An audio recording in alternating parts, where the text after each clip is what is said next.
Já. Olá, seja muito bem-vinda ou bem-vindo ao novo episódio do podcast da Querida Ansiedade.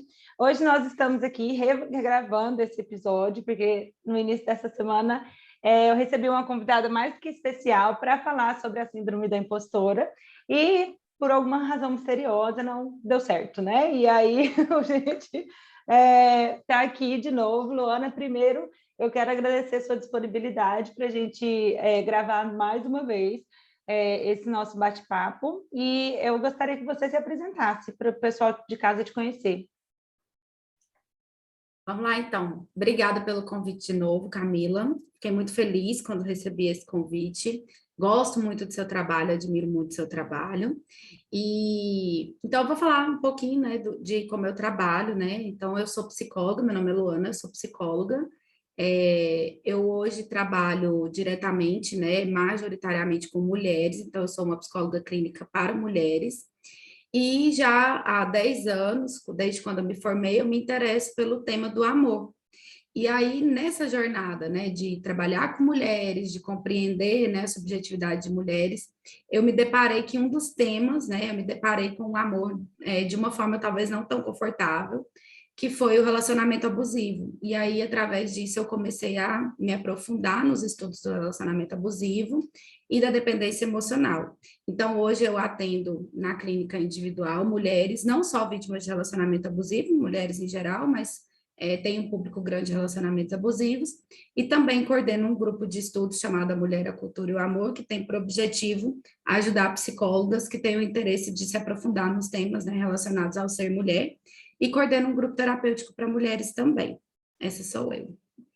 Esse grupo de estudo seu, eu ainda vou entrar, hein, Luana? Só vou parar de ser enrolada. Estou te esperando, você vai gostar. Eu tenho certeza.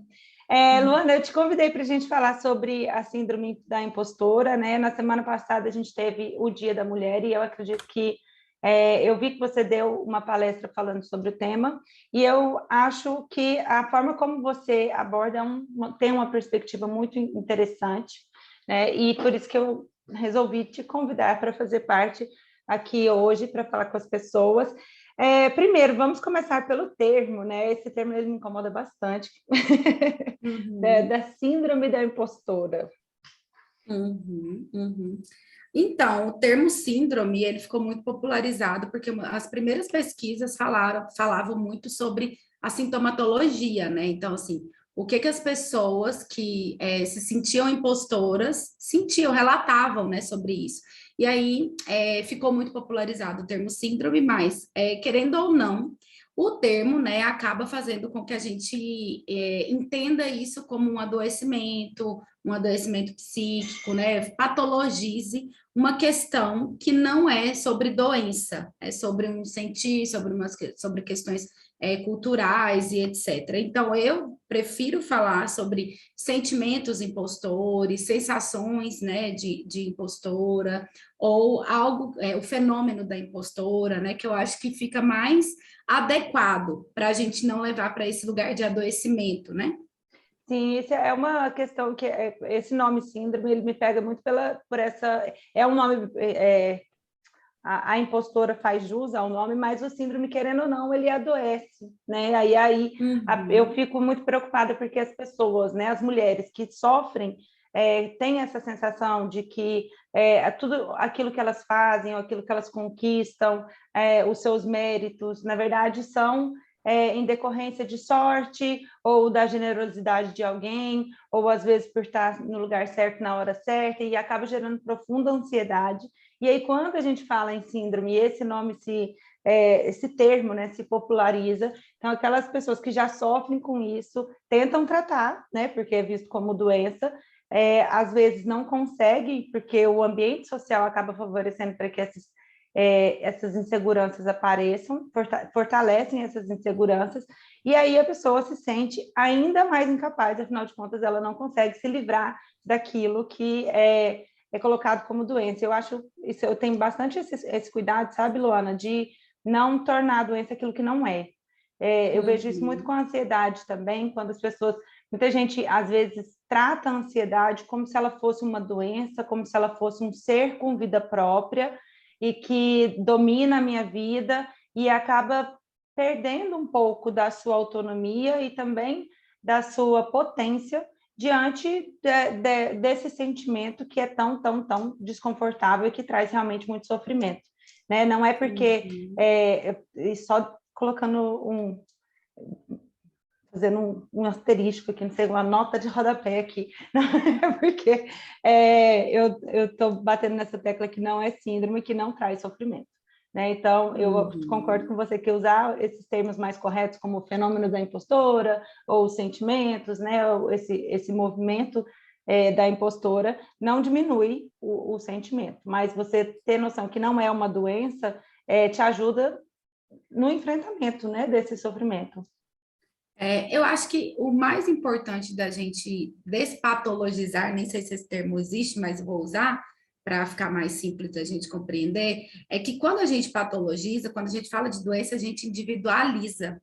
Então, é algo que vem de dentro para fora, né? Então, assim, é algo que eu vivo de uma maneira muito individual e que tem a ver só comigo, né? Então, um mau funcionamento do meu cérebro. Isso. O meu cérebro não funciona legal, ou eu que sou muito insegura mesmo, eu que sou indecisa, eu que sou burra, eu que sou. Então, assim, isso, eu acho que a patologização desses termos acaba fazendo com que as mulheres se sintam mais culpabilizadas e mais individuais, no sentido de que eu vivo isso sozinha. E o fenômeno, ele já traz esse movimento que é social, que vem de fora para dentro e que eu acho que é importante, né? Porque quando a gente fala de um fenômeno, é algo que surge em algum momento, né? Quando a gente pensa nisso.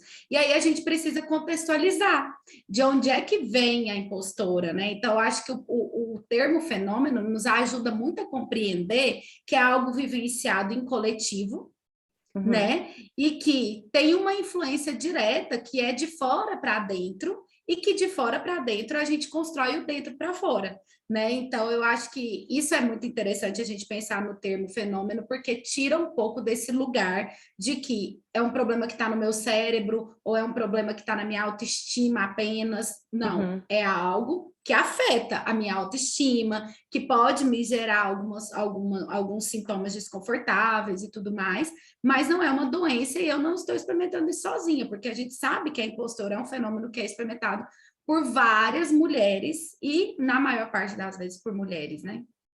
Sim. Pode contar, Luana, várias mulheres, como é que funciona esse sofrimento compartilhado? Então, eu sempre digo assim, né? Eu sou psicóloga, mas eu acho que para a gente ser psicóloga, a gente precisa fazer eu acho que a gente tem que ter uma malinha de mão, sabe, assim, com vários repertórios, e um deles que eu acho que é muito importante é o entendimento sobre o contexto social, cultural, histórico que a gente vive, né? E que isso faz a formação de quem a gente é também, né, individualmente. Então, quando a gente pensa na síndrome da impostora, eu acho que é interessante a gente pensar que existe um contexto histórico que forma uma família, que forma uma pessoa, né? Então, pensando nisso, né, o nosso contexto histórico de ser mulher e ser homem no Brasil vem de um lugar, né, que é uma sociedade estruturada no patriarcado. E o que significa isso, né? Significa que o poder está concentrado na mão do homem. E as mulheres, elas foram educadas, foram direcionadas para o domínio do lar, no domínio do privado. Então, nós somos criadas para amar, para cuidar, para administrar uma casa, para fazer comida, para ser delicada, para ser amorosa, para ser gentil e para estar dentro da casa. E o domínio do público, que são os trabalhos, né? Então, antigamente a gente diria que é fazenda, agricultura e tudo mais. E aí a gente veio tendo uma reforma aí para as indústrias, para as empresas e tudo mais, ficou para o homem. Então, o espaço público, as empresas, os eventos, as coisas que movimentam o contato com o outro e que validam a gente enquanto cientista, enquanto estudiosa, enquanto uma empresária, etc., não era um espaço para nós até muito pouco tempo. Então, agora, né, com a Revolução Industrial, com a questão do capitalismo, há bem pouco tempo, as mulheres tiveram que sair só deste posto, porque elas continuam ocupando esse posto na maior parte das vezes, né? Também, né? Para ocupar os espaços públicos. E aí, quando a gente vê isso é muito recente. Então, assim, até 1962, as mulheres não podiam trabalhar, né? Só com autorização dos homens, né? Dos seus maridos e tudo mais, porque elas passavam da propriedade dos seus pais para ser uma propriedade de seus maridos no papel. Então, quem administrava essa mulher, né, eram os seus parceiros. Então, elas não podiam estar nos espaços públicos. Então, se sentir impostora é muito normal, pensando numa sociedade que foi construída para homens. Se a gente for ver, por exemplo, as empresas, a forma como as empresas funcionam, o jeito que os trabalhadores são selecionados, nada disso é feito para mulheres. Né? Hoje a gente vê alguma adaptação, a gente vê algum movimento, mas isso não é natural, né? Entre aspas, natural no sentido de que é algo que já está cômodo, confortável, comum para a gente, né? Então, a gente se sinta inadequada, a gente se sinta impostora mesmo, porque a gente foi criada, o nosso papel foi sendo... Eita, Luana, você travou. Eu travei? Travou, mas pode voltar. A gente corta. Então, as mulheres, elas foram educadas, o papel social da mulher está ligado aos cuidados, né? Aos cuidados, tanto com os filhos, quanto com a casa, quanto com o marido. Então, nada mais natural de que quando a gente vai para a rua, a gente não se sinta confortável nesses espaços, né? E eu acho interessante, Luana, ouvindo você falar de como a gente foi criada para isso, né? Eu já ouvi algumas vezes, mas a minha mãe me criou, sempre me incentivou a estudar, minha mãe sempre...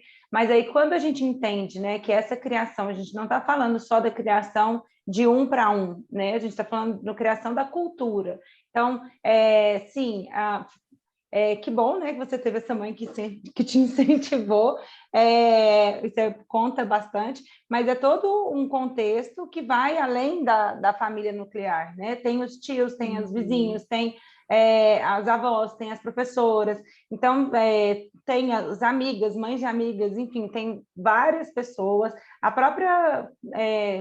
mídia, né, a televisão, os jornais, tudo tudo favorecendo essa cultura do lugar da mulher. Eu lembro que hoje em dia as pessoas criticam bastante quando a gente vê um comercial machista na internet, né, um comercial que coloca a mulher no lugar dela, ou seja, lavando roupa.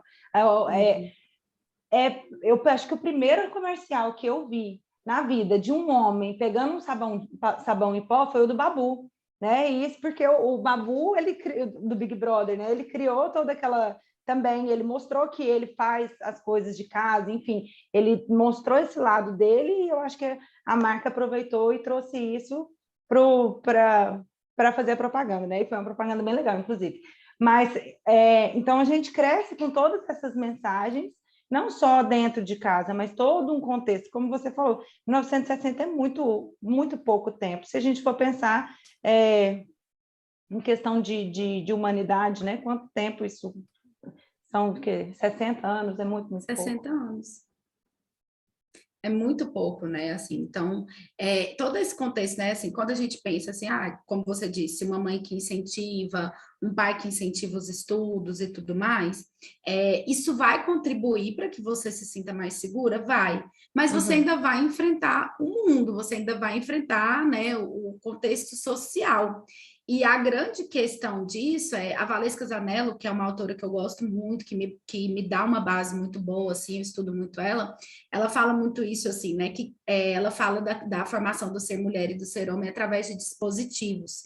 Então, é tudo muito naturalizado, por isso que muitas vezes a gente vê gente falando sobre essência feminina, essência masculina, porque desde quando a gente nasce, a sociedade já está organizada, assim, a gente já chegou nesse lugar. Então, nos pequenos detalhes, nas pequenas piadinhas, nas pequenas brincadeiras, você já vai sendo levada, né, naturalmente, muito entre aspas, esse naturalmente, para esse lugar, né, de que você tem um papel social a cumprir E esse papel não está relacionado a essa potência de trabalho, né? Porque a gente encontra a questão da impostora muito relacionada a mulheres que estão, por exemplo, hoje ocupando bons cargos, ou estão na ciência, nas universidades, né? Trabalhando e tudo mais, né?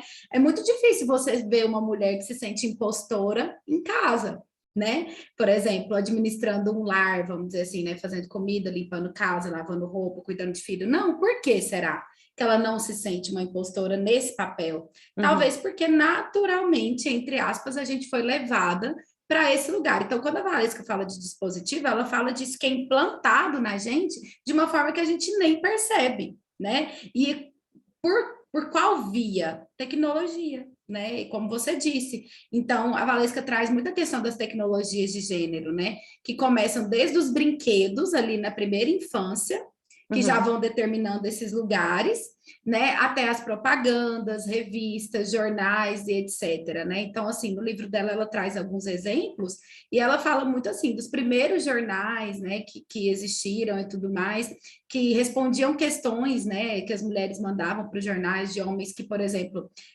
estavam as traindo. Os Uhum. conselhos eram porque ela não estava sendo uma boa mulher, ela não estava sendo uma boa dona de casa, Ah, eu lembro né? quantas na Capricho, né? Nossa, adorava Capricho. Como Exatamente. segurar um homem. Ai, meu Deus, tudo que eu Isso, quero na vida, né? Tipo, missão de isso. vida. Sim.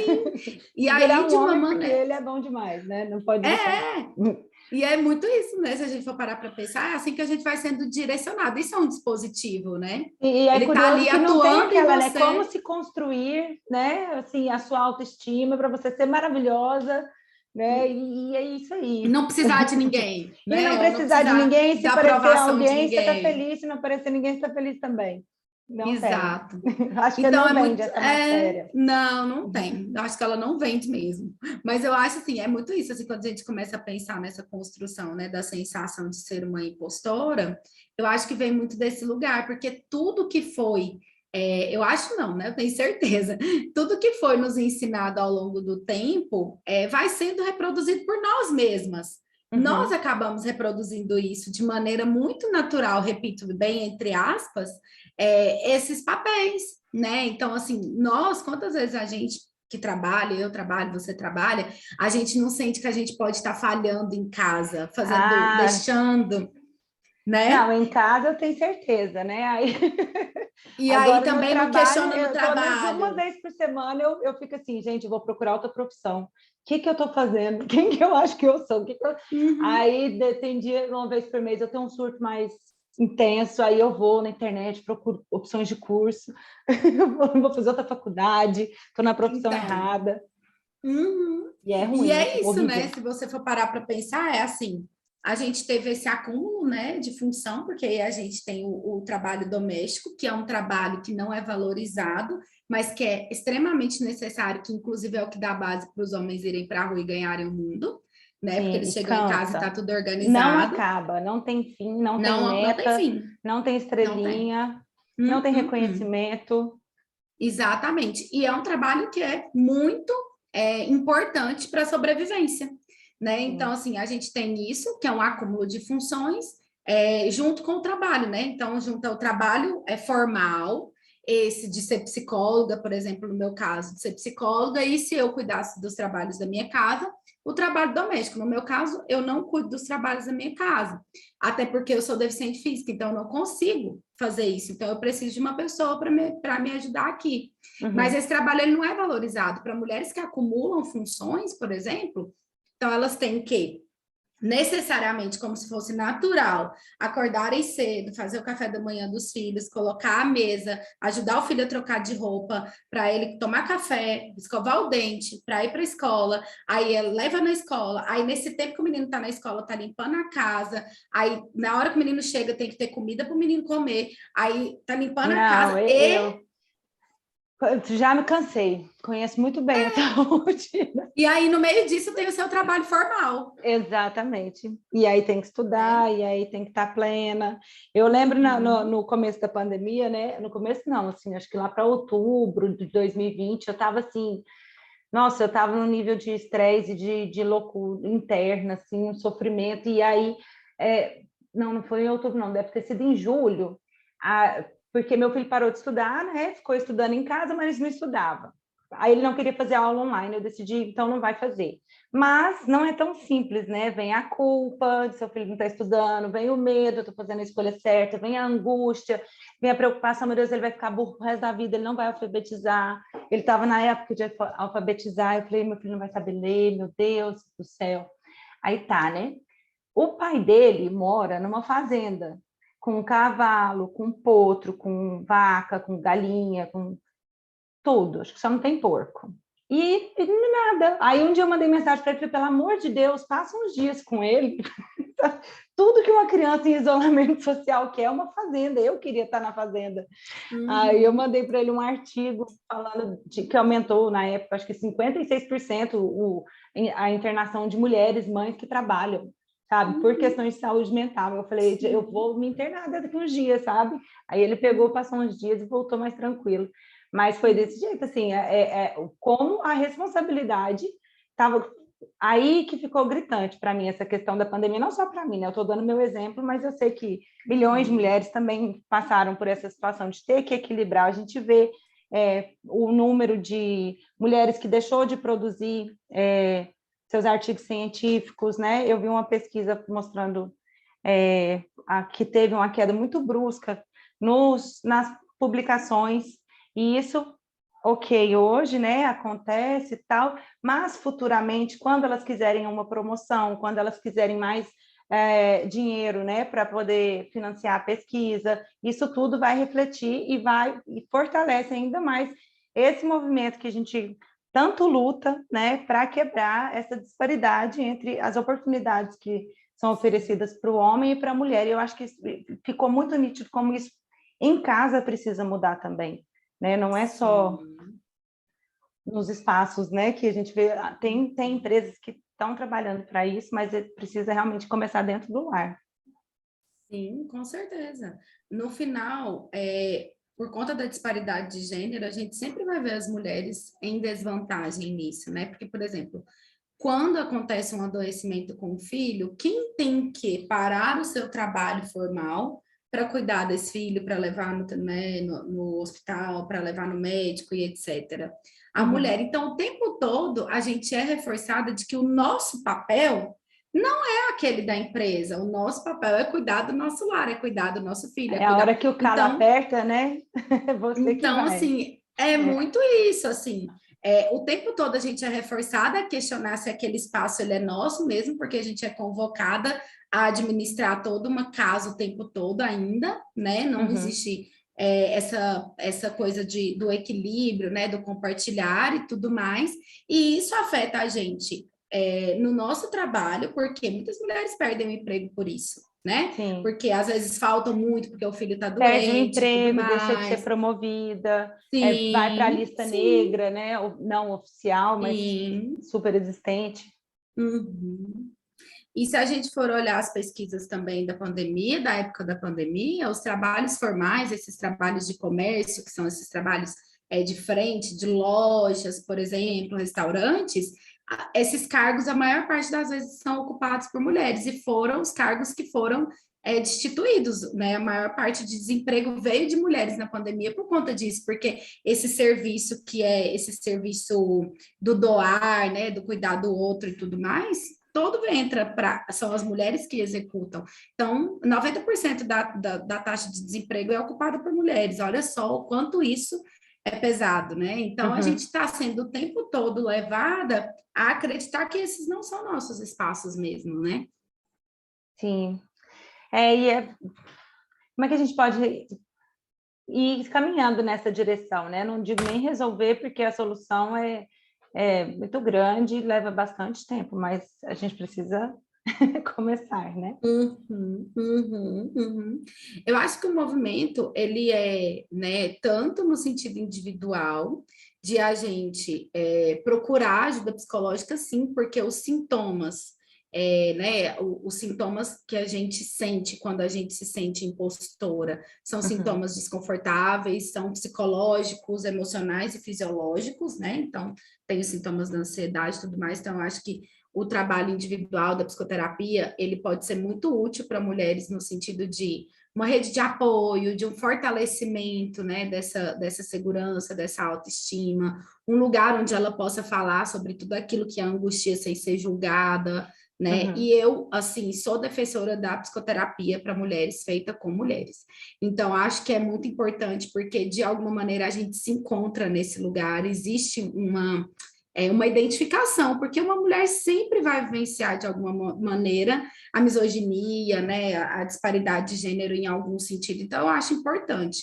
E, pensando no coletivo, é a gente se unir, a gente ocupar esses espaços mesmo que desconfortáveis, né? Mesmo indo mesmo, enfrentando e tudo mais, claro que tentando se proteger dos preconceitos, né? Das violências e tudo mais, apesar de ser muito difícil, porque na verdade não é a gente que deveria se proteger, a violência que não deveria ocorrer, mas se a gente não ocupar esses espaços, cada vez mais a gente vai voltando e se afastando, se isolando, né? E não tendo essa opção. E políticas públicas para mulheres, né, Camila? Eu acho que isso é um ponto muito importante que a gente precisa cobrar, né, dos nossos governos, né, e tudo mais, que é políticas públicas para mulheres. A gente precisa de creche, a gente precisa de saúde pública de qualidade, a gente precisa de até mesmo a questão da saúde menstrual das mulheres é um ponto que afasta as mulheres do trabalho.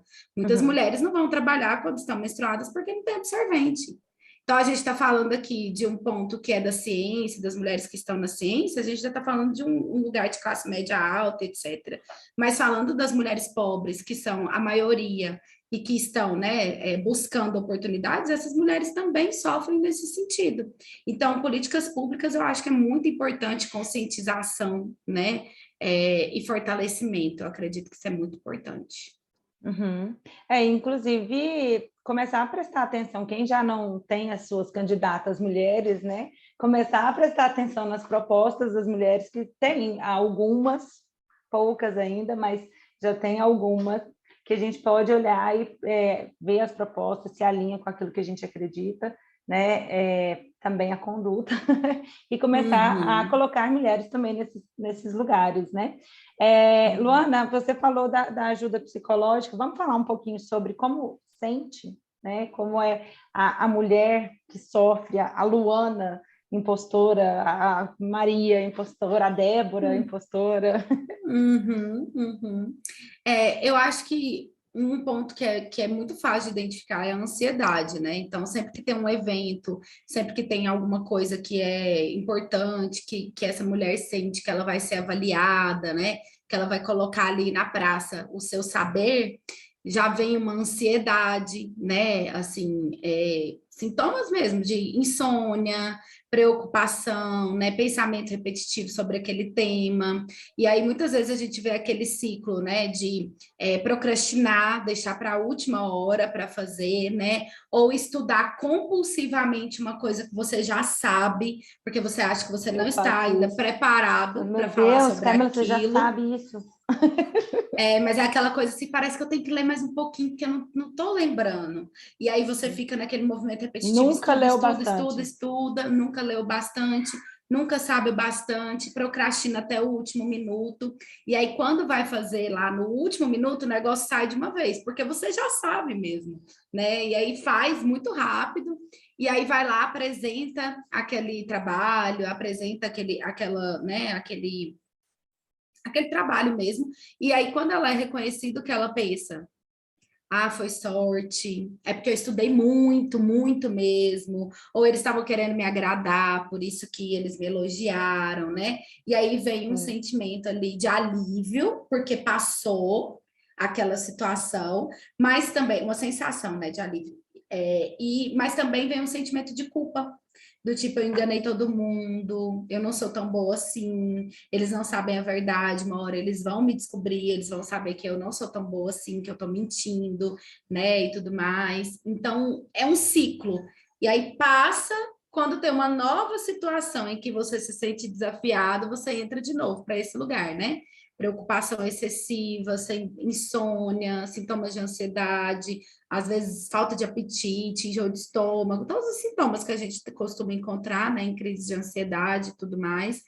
e pânico, né? E aí vem tudo de novo, estuda compulsivamente, deixa para a última hora para fazer, e aí o ciclo se Paz, repete, as né? pessoas Então, foram gentis, ninguém exato. Ou reparou então, aquele é, erro, enganei todo mundo. ou então aquela coisa assim, ah, não, é porque é a roupa que eu tava, porque nós mulheres somos muito levadas para esse lugar da estética, né, da beleza, então, Uhum. ah, é pelo charme, é porque eu sou isso, aquilo, né, nunca pela capacidade, né, e as pessoas, as mulheres que sentem isso, elas costumam esperar sempre que algo muito grandioso que elas vão fazer é que vai dar a prova de que elas realmente são boas. Então, sempre é pouco, E o sempre não tá bom. grandioso acontece, foi sorte. Poderia ter Exato. acontecido com qualquer um. Uhum, exatamente. Então, é sempre isso. Tem algo a mais que ainda vai acontecer que vai ser a prova de que ela é boa. Então, sempre está num lugar de grandes expectativas, um pouco ilusórias às vezes, e tudo mais, né? De esperar que algo muito grandioso vai acontecer para que ela, de fato, descanse nesse lugar de que ela é boa. Então, é uma ansiedade constante, né? É um desconforto muito Constante. grande. É um sofrimento recorrente, né? Assim, todo momento você está ali se questionando, duvidando de si, se questiona, duvida de si. Eu reparei isso esses tempos atrás, como às vezes eu vejo um homem falando, psicólogo, falando alguma coisa na internet, eu às vezes dou mais crédito para o que ele está falando do que para uma psicóloga mulher, sabe? Eu tenho mais tendência a questionar, eu comigo mesma, né? O trabalho de uma psicóloga mulher. Aí eu fico, nossa, Camila, mas por quê, né? Uhum, Será uhum, isso? uhum. Curioso esse fenômeno. Sim, nós, assim, enquanto mulheres, nós primeiro fomos incentivadas a rivalizarmos entre nós, né? Então, quando a gente vê uma mulher falando, por exemplo, de um tema que a gente fala, a gente procura ali, de alguma forma, uma comparação que possa, né, nos valer de alguma forma, se for possível. E se a gente não estiver num momento muito bom e tudo mais, a gente se compara negativamente, mas a comparação ela sempre acontece, porque a gente é feita na competição. E a gente foi ensinada a admirar e a galgar espaços de homens, né? Então, assim, olha o quanto isso é significativo. As mulheres no mercado de trabalho, elas precisam se esforçar cerca de 18 a 20 vezes mais para serem reconhecidas ocupando os mesmos cargos que os homens, que eles não se esforçam nada e não fazem mais nada do que apenas o básico. Uhum. Então, um homem falando, a gente sente segurança naturalmente porque a gente foi ensinada que homens são sábios, que homens são poderosos, Inteligentes. potentes, inteligentes, racionais, etc. Então, Uhum. quando a gente vê um homem, a gente não vê o sexo macho, a gente vê o símbolo A disso, né? sabedoria, né? A gente vê o símbolo disso. Então, quando a gente vê, por exemplo, a gente fala sobre gurus. Quem mais a gente vê como gurus? Homens, Uhum. né? Na maior parte das vezes são homens os gurus, né? Os mestres espirituais e tudo mais, né? Então, assim, a gente entra até em questões de cristianismo, de religião, quando a gente vai pensar em tudo isso, né? Mas, assim, enfim, não é a pauta. Mas eu acho que é muito importante a gente olhar, né, para essa simbologia, porque o sexo, macho e fêmea, é uma questão biológica, mas ser mulher e ser homem é uma questão social, né? Gênero é uma questão social. E vem com um pacote. Então, ser mulher significa algo, e Uhum. ser homem significa algo também. Então, ser mulher significa ser delicada, frágil, amorosa, cuidadosa, dedicada, sentimental. E ser homem é o quê?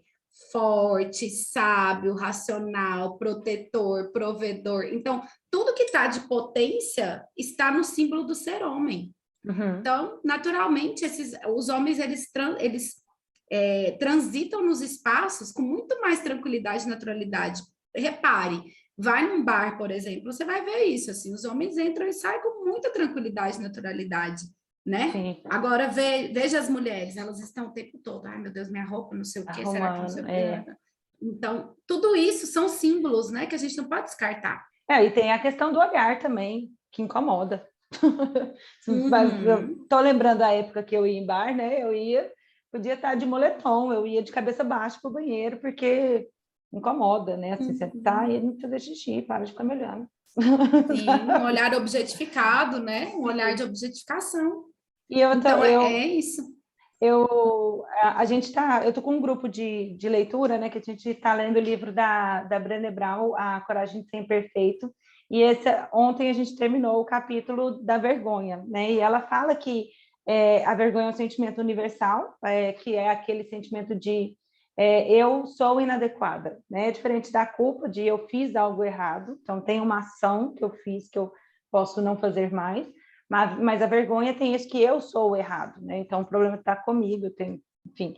E aí ela coloca como o conteúdo que provoca vergonha, ele também difere de acordo com o gênero, né? Então homens sentem muita vergonha quando não são fortes, quando não são potentes, com medo de falhar, de fracassar, e a mulher sente vergonha com relação à aparência, com o tom de voz, a forma com que fala, não ser perfeita em todos os aspectos, porque é muito esperado da mulher que ela saiba, que ela seja estudiosa, assim, não muito para não ofuscar pessoas, ela tem que saber falar, mas não muito a ponto de deixar as pessoas desconfortáveis, tem que saber se... Então, tem sempre uma medida para a mulher, né? Assim, que ela é sempre menos. Seja um tanto até lá. Passou daí, você está sendo inadequada. Então, e uma coisa que eu achei interessante é que ela dá um exemplo no livro de um cara que,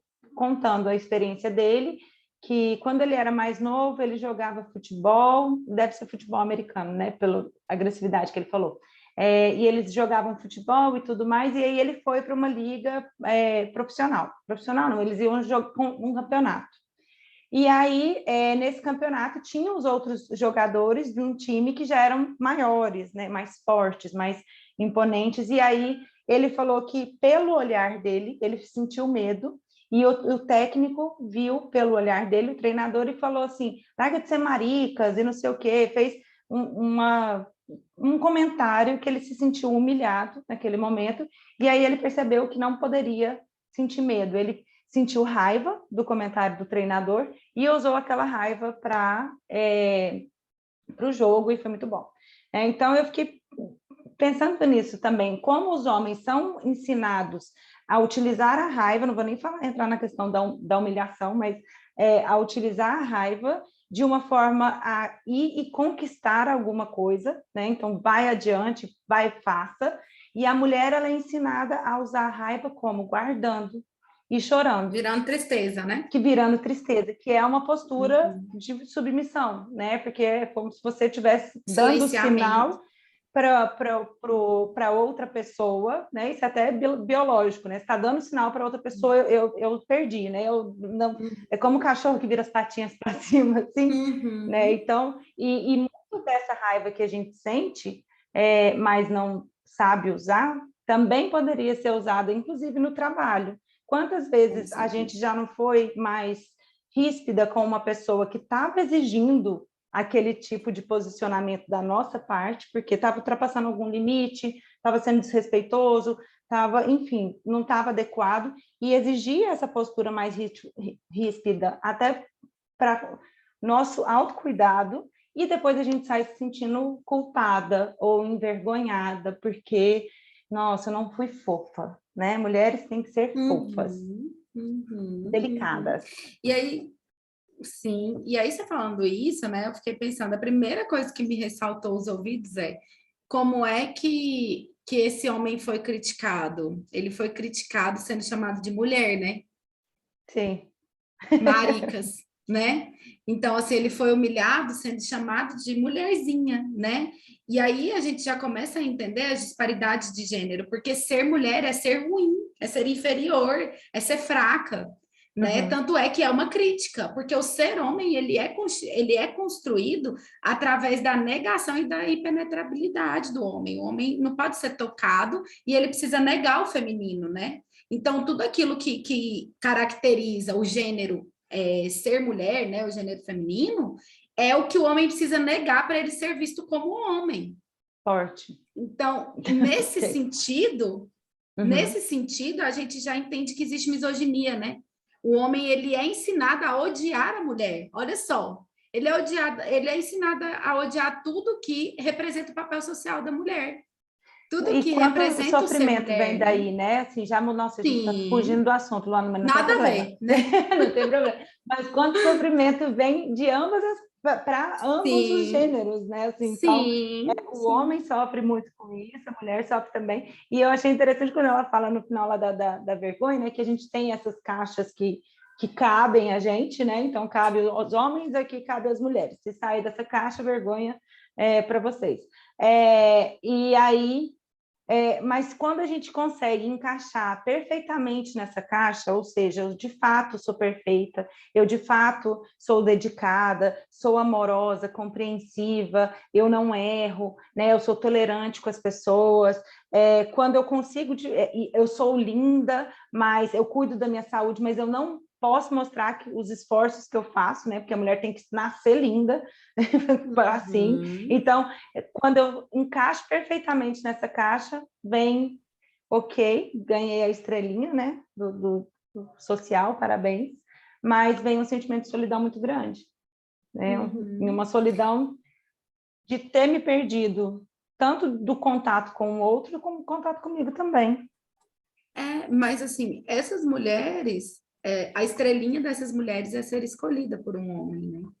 E assim, porque é para isso que a gente é doutrinada, socializada desde muito pequena, né? Por Uhum. mais que a gente seja incentivada a estudar, estude, mas não seja chata, muito, não fale muito de trabalho e tudo mais. Eu vejo isso na minha vida, por exemplo, assim.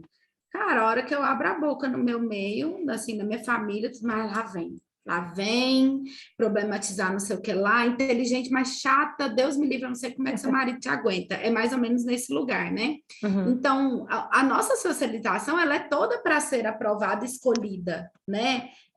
Por um homem mesmo, né? Porque Eu quem lembro bate o que carimbo do social é o homem, né? Pra gente. Mas só para não perder, só uma coisa que você estava falando desse negócio da vergonha lá e tudo mais. Então, a mulher, por exemplo, quando ela fala da sua raiva, quando ela coloca um limite, como é que a gente é silenciada? Como é que a gente é boicotada? A gente é louca, descontrolada, tá pitizenta, doente, precisa ir no psiquiatra, tá histérica. dando piti, tá histérica, bipolar. Nossa, deve ser bipolar. Nossa, deve estar deve estar sofrendo, deve estar com depressão. Então, vai muito para esse lugar da patologização, né? De Sim, e novo, que acho a que é por gente isso a recai nesse síndrome lugar. da impostora, a síndrome se torna duplamente problemático, Luana. Entendeu? Entendeu? O quanto isso é grave, porque é isso, né? A gente é silenciado nesse lugar. Porque já imaginou você ser dita como louca porque você se posicionou? Uhum. Hoje, algumas mulheres até conseguem sustentar esse lugar, mas não é muito fácil estar nesse lugar, né? Porque tudo que nós tememos é sermos excluídas socialmente. E Uhum. aí, o que que acontece? Quem é a louca? É a que está à margem. Eu vou te Então, falar, tem dois adjetivos que eu, assim, depois que eu assumi para mim, eu nem assumi, eu ressignifiquei na minha vida. Quando eu era mais nova, eu era a rainha do relacionamento, escolhia pessimamente mal. Ou se eu te péssima, contar que você nunca escolheu. foi péssimo. E assim, uma forma que eu percebia muito de me manipular era exatamente, eu era louca, e, desculpa a expressão, gente, mas aqui em Goiânia é extremamente comum, vadia, né? Então, eu não sei em outros estados, mas aqui uma mulher é extremamente comum usar esse termo. E Uhum. eu lembro que eu era mais nova, eu era besta, eu movia mundos e fundos para provar que eu não era louca. Nossa, olha como eu sou equilibrada, eu não sou louca. Não, olha como eu não sou vadia, gente. E às vezes era uma coisa simples, sabe? Tipo assim, eu quero encontrar minha amiga, ou então já me colocava no rol de vadias. Aí, um Uhum. dia, eu pensando, foi muitos anos de sofrimento, né? E de terapia, até que eu me dei conta que eu falei, cara, tá bom, se sair com as amigas, ou às vezes falar o que eu penso, ou às vezes não aceitar determinadas situações, significa ser louco e vadio, então pronto, é exatamente isso que eu sou. E aí, toda vez que alguém começava, assim, enfim, terminei o relacionamento e nunca mais eu falava, nossa, não é que eu sou mesmo? Sabe? Então, é uma coisa que parou de me doer. Então, a gente, sei lá, para mim foi tão significativo, foi uma libertação sem tamanho. Sim, sim, E mas é é isso isso. mesmo, né? Você estava falando isso, eu estava lembrando de mim, assim, né? Eu sempre fui a bruta, sem educação e amar, né? A vida toda, e louca também. Por quê? Porque eu sempre me posicionei muito. né? Mesmo quando eu vivi um relacionamento abusivo, ao contrário do que as pessoas pensam que a mulher que está dentro de um relacionamento abusivo, ela está o tempo todo subjugada. Não, ela tenta lutar também. A Sim. maior parte reage, né? A maior parte reage. E reagir ou não reagir dá na mesma, não é esse o ponto, mas o ponto principal é eu reagia muito, eu questionava muito, mesmo quando eu estava dentro do relacionamento abusivo, eu ia, eu gritava, eu batia o pé, eu não aceitava, eu falava. E aí eu sempre fui essa pessoa, né? Assim, eu não aceitava. E aí eu era o quê? Bruta, sem educação, Uhum. má, sabe? Assim, nossa, louca, louca, porque, né, se comporta de maneira X ou Y. Essa coisa também de chegar de madrugada, de sair todo dia, de tudo isso, né? É muito julgamento, porque sai da caixinha do que é ser uma mulher, o que é ser mulher, né? Frágil, delicada, Que fica em casa sensível, esperando. comportada, esperando ser escolhida e tudo mais, né? Então tem todo esse movimento mesmo. E eu Uhum. lembro que quando eu assumi que eu era bruta, foi muito bom para mim, assim. Porque na verdade eu não sou bruta. Na Sim. verdade, eu só me posiciono, mas a forma com que eu falo, eu sou uma pessoa que gesticulo muito, eu tenho uma forma mais enérgica de falar, e isso é considerado como uma coisa meio que fora do padrão do que é esperado uma mulher, né? Então é Uhum. uma coisa meio machinho, né? Mulher macho, Sim. né?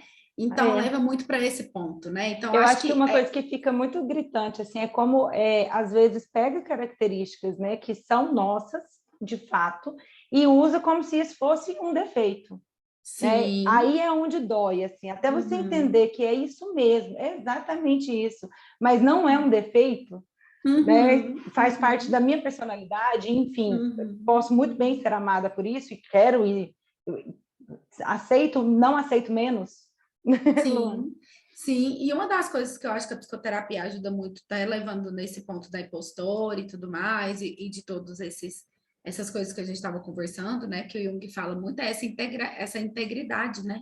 Uhum, Entre essas características que são negadas, porque a gente é mulher e a gente não pode ter um comportamento X que é igual ao de homem, ou o homem ele não pode ter um comportamento, ele não pode sentir da maneira que uma mulher sente, porque isso o diminui enquanto homem, então ele precisa ser duro, ele precisa ser bruto, ele aprende a tirar a vergonha dele, a fazer a honra dele através da violência, porque é isso, uhum, né, que é ensinado a recuperar o poder, né? Uma das coisas que eu acho que a psicoterapia ajuda muito, assim, e como eu tenho uma afinidade muito com Jung que fala da integridade, é isso, de a gente entender que todas essas características nos pertencem, na verdade, e que essas construções, elas vêm do social como uma forma mesmo de administrar uma sociedade, né? Assim, é uma agência controladora, se a gente fosse falar de Skinner, mais ou menos, né?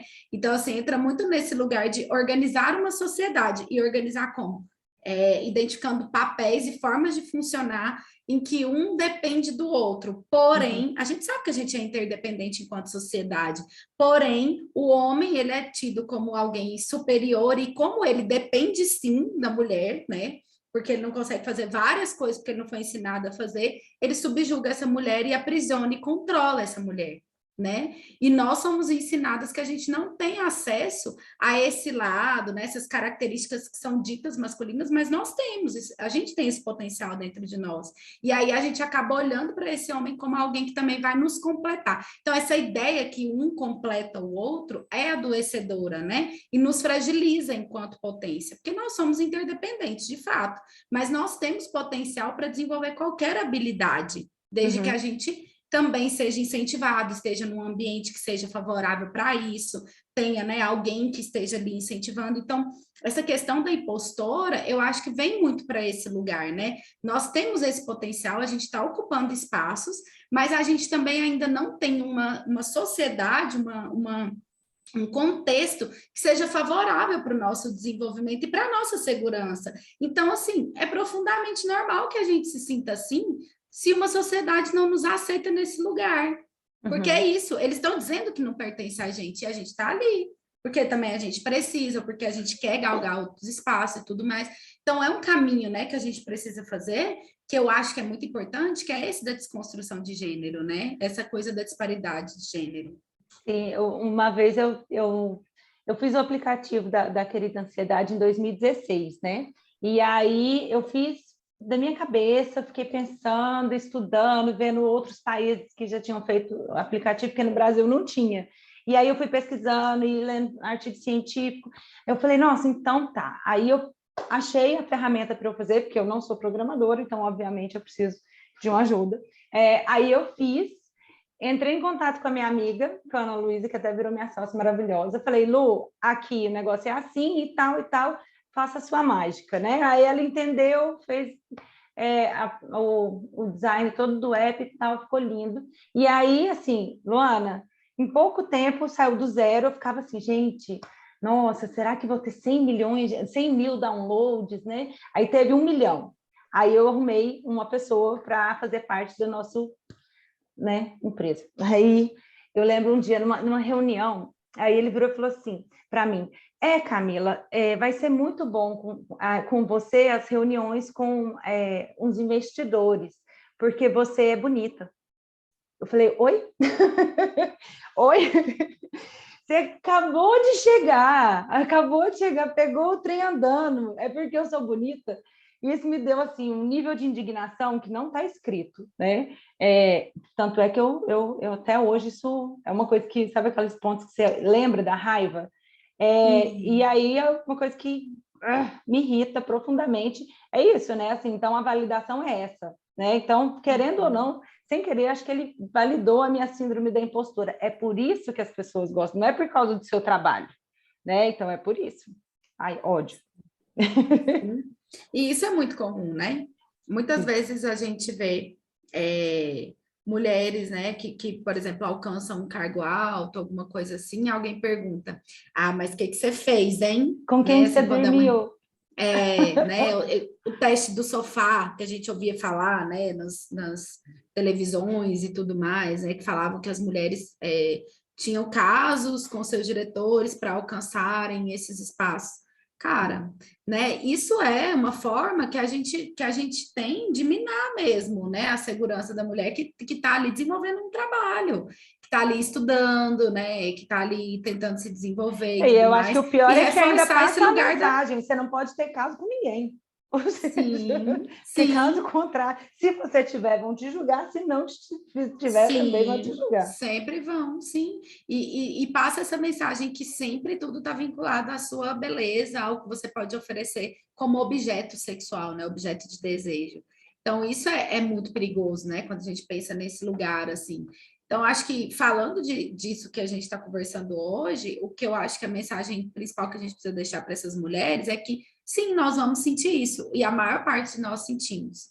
Mas a gente precisa começar a enfrentar, se colocar e usar a nossa raiva, como você mesmo disse, para a gente movimentar isso, para a gente não aceitar, para a gente se posicionar, para a gente dizer que não, né? Para a gente estar nesses espaços, né? Produzir mais e etc. Apesar de que quanto mais, não é uma questão de produção, é uma questão de transformação social também, né? Uhum.